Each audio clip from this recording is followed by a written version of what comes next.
So welcome to Zoom In. The topic today is really about what do we do moving forward past the pandemic? And we don't even want to just say that. What we want to say is, what are we doing right?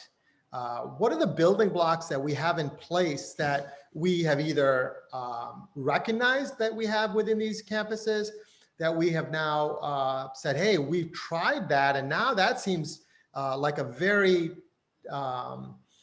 viable option into market. So we're going to have a discussion around the building blocks of that, about coming out of it, because everyone thinks that we're just going to throw the old out and we're going to be, the old is gone. The reality of it is, old is not gone. We are going to build on the old to make it better. And we're going to probably create a new tentacle, a new operating model for other elements of campuses that need to thrive.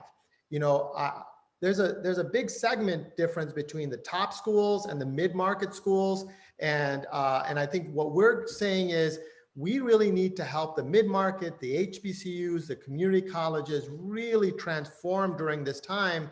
They were going to make a greater impact into market. And so that's the discussion we're having. So JTH came up with the topic. I'm going to let him dive a little bit deeper. We will open up our first poll. And so JTH, why don't you go ahead and set the room up accordingly?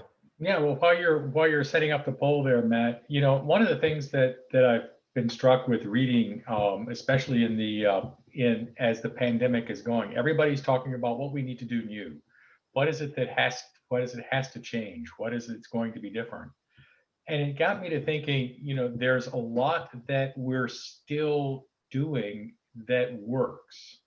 What is it that's working both, has worked in the pre-pandemic world, but also what are some of your responses that you've put in to respond to the pandemic that really, is going to, that you should keep to move forward?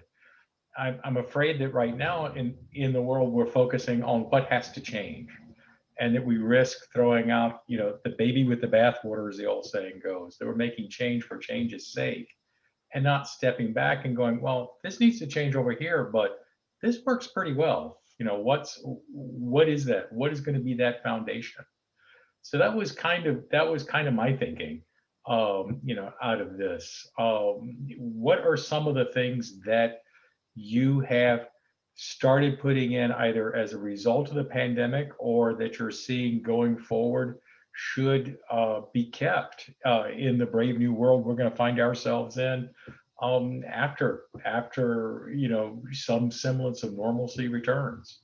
So I think that's a good setup here for the poll there.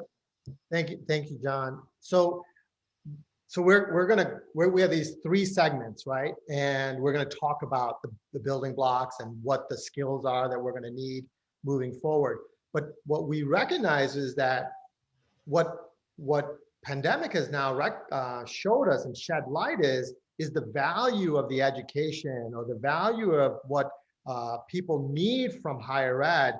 And so what we're going to do, our first poll is, what are the value drivers that parents and students are looking for when selecting a higher ed institution? So I'm going to launch the first poll and get you guys started on it. Can you guys see that? So because we record these sessions into these three segments, and for some reason the poll doesn't show up on Zoom, so I'm just going to read it out so that the guests that aren't here but have been watching it recognize what the poll says. The question is, what are the parents and students looking for when selecting a higher ed institution? And you can pick multiple choices here, right? So the choices are skill for careers. Another choice is collegiate experience.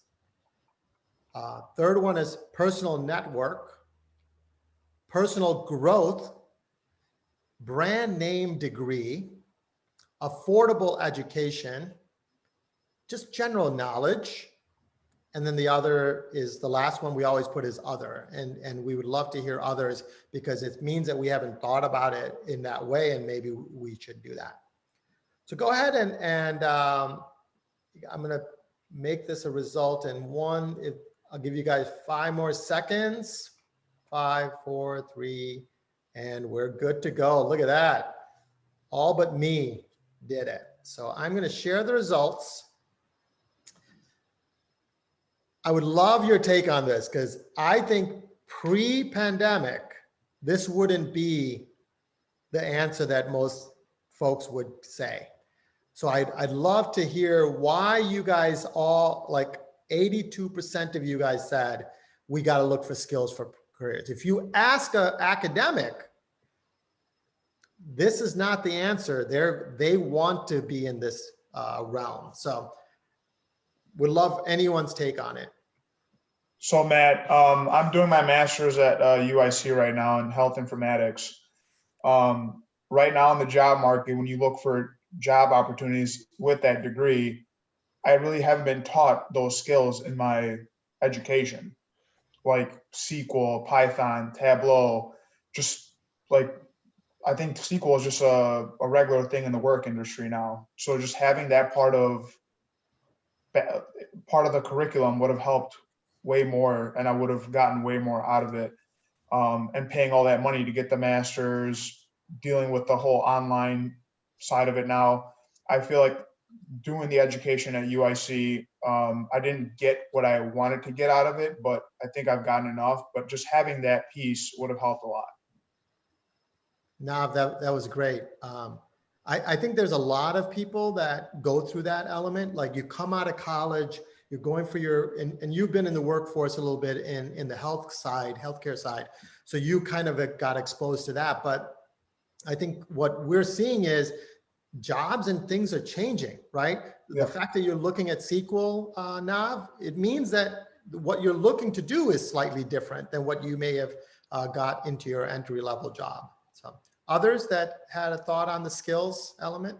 So Matt, I can tell you about from my end, like I run a consulting and staffing firm. So here in Atlanta, almost like whole floor got laid off. And the common part is because now post pandemic, everybody is looking for, they should be able to do like 3 things together. One should be a business analyst, developer, database person, everything they want in one. So how you said that skills for career is more important. They're not looking mainly for whether you're a master's or not. Can you do this, and that?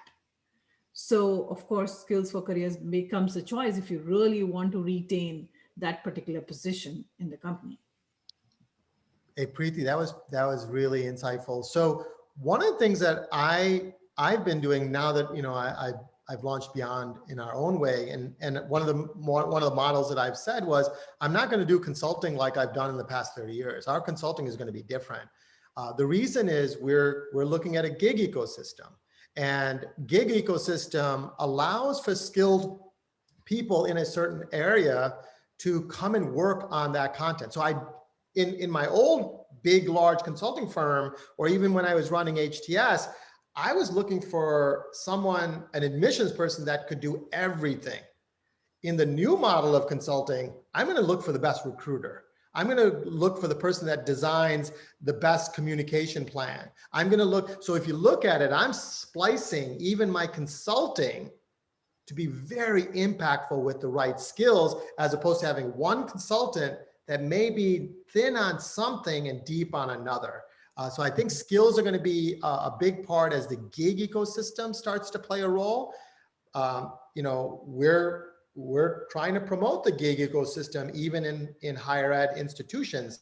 How do they even within their own campuses start to identify the right people that do presentations well? Why are they sitting in one office? Why can't they be in multiple offices?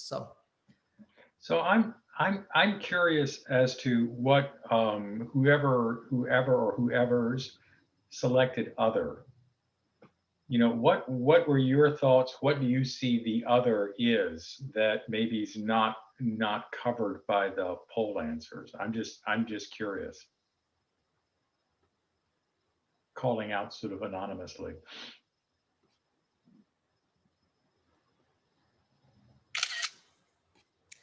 So that the other is probably a little shy, but I'm seeing one came up as continuing education. Came up, Mike in the chat putting out continuing education as the other. And Keel is talking again about getting that specific skills attainment. yeah. So I think, I think skills are really important. I think we're starting to see that with the schools that we're working with. So that's going to be an important player as we move forward. I'd love to hear the dynamic of faculty. Some of the, there's some folks in the room that are at some large university that has really prestigious faculty. I would love your take on how do you marry the skills needs to the academic rigor that you all are trying to foster to your student body?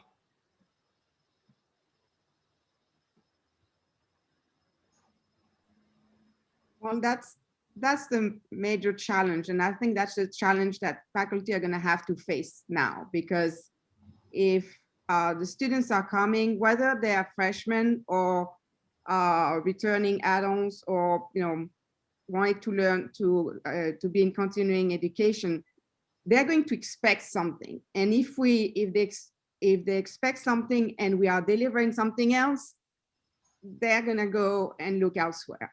So I think every faculty is going to have to work on matching, not doing like the 20 years old syllabus, but kind of matching, what this is what you're going to learn in this class, but that is matching those kind of skills. So yeah, you may not see why I'm asking you to solve those problems, but it's because that is going to develop your problem solving skills. Yeah. And whether you're solving a problem, a mathematical problem, or you're solving a problem in life, the process of solving is the same. And I think what we're going to have to insist on is the process, not necessarily the end result of, I got the right answer on my problem, therefore I have the problem solving skills. No, it's how do you think to solve a problem, regardless of the content of the problem.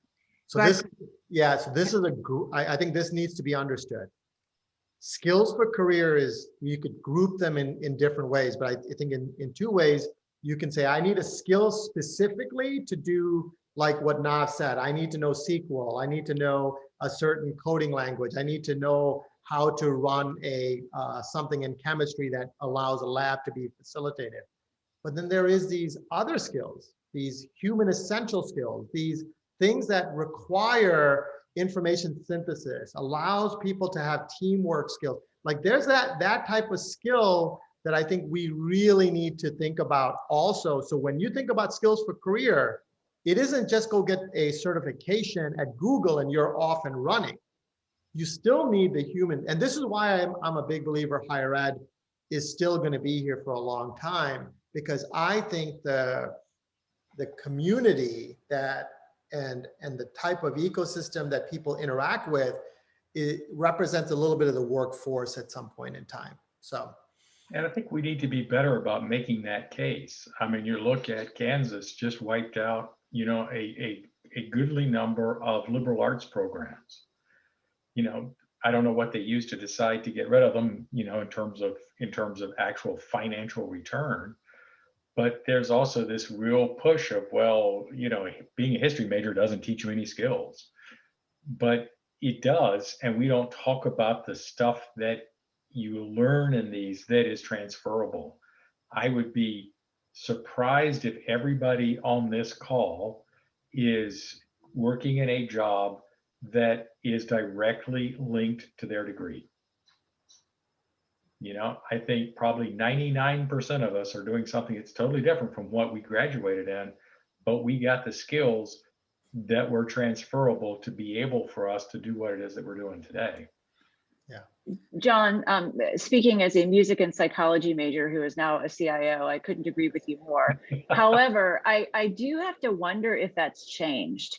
I don't know if the industry ties are, the expectation now is that folks are coming out, especially as we look at credentialing and Google creating opportunities for students to, do courses with them and be hired. Like, is that expectation now different?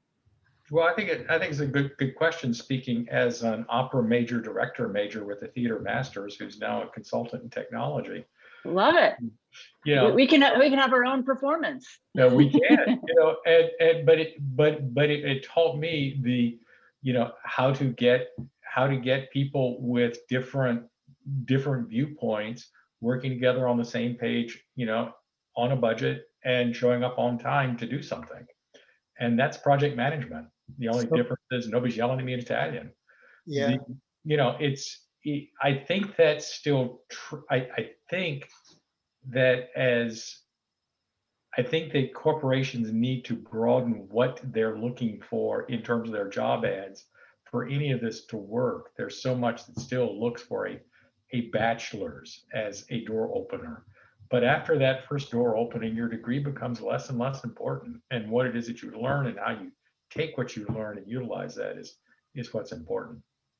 And this is why this whole lifelong learning model has to be the way that universities and colleges start to think about operating, because I always make the comment that when my daughter comes out of college in 5 years, hopefully she comes out in 5 years, she's a senior now in high school, the job that she will take on may not exist today. The reality of it is Matt Alex may need to do something that doesn't exist today in 2 years, right? So how does Matt Alex get skilled?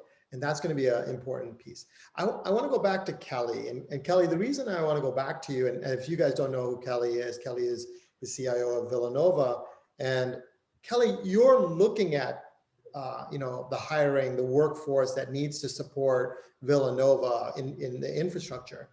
How important is the skill that they have around IT versus I need someone that has these human skills that also has an IT skill? Like, what do you look for in your workforce, and how do they prepare themselves for the careers of working within you in a campus like Villanova?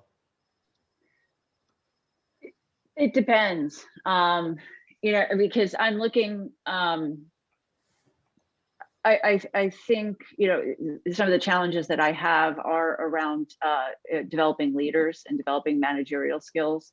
And so right now I do have a huge emphasis on, people that have good communication, good ability to lead others, have difficult conversations, be the broker for technology as opposed to, the hands-on folks.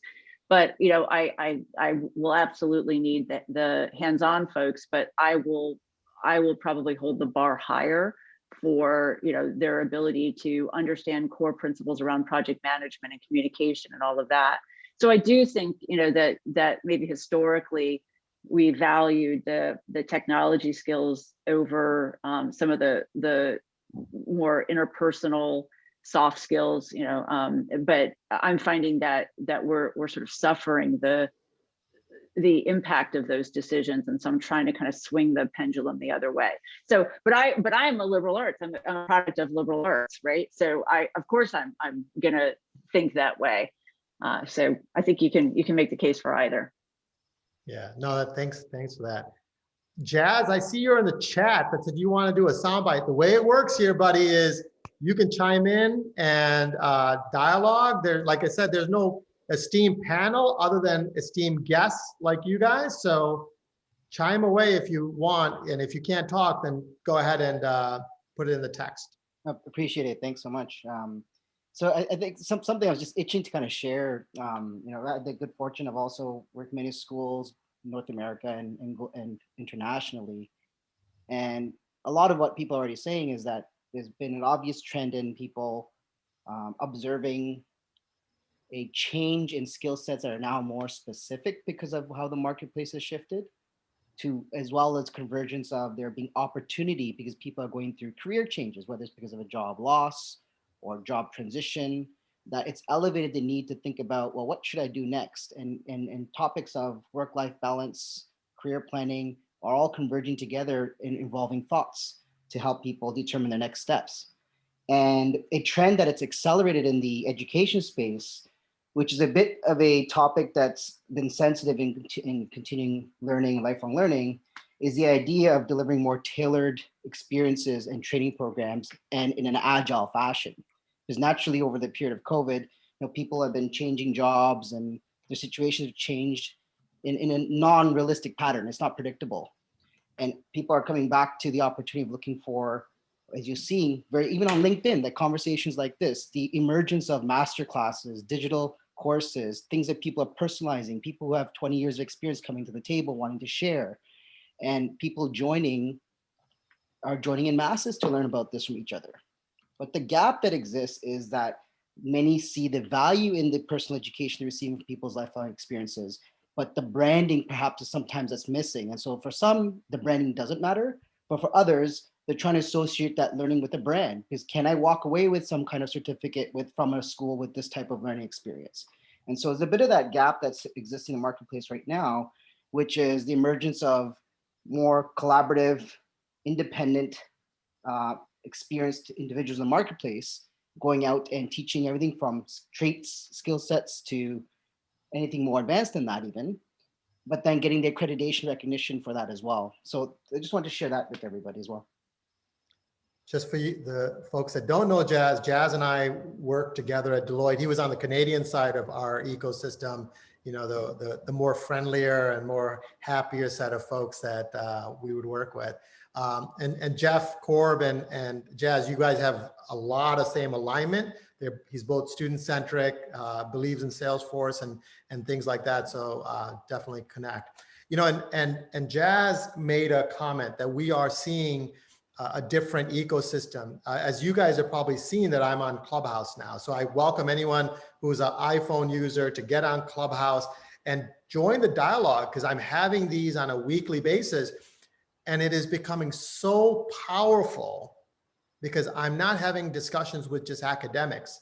I'm having discussions with other people, ed tech people. I'm having discussions with students. I'm having discussions with people that are really impacted and that recognize higher ed as really important to them. And so this is the place that we're starting to see people start to get more information, become more educated so they make sound decisions. So.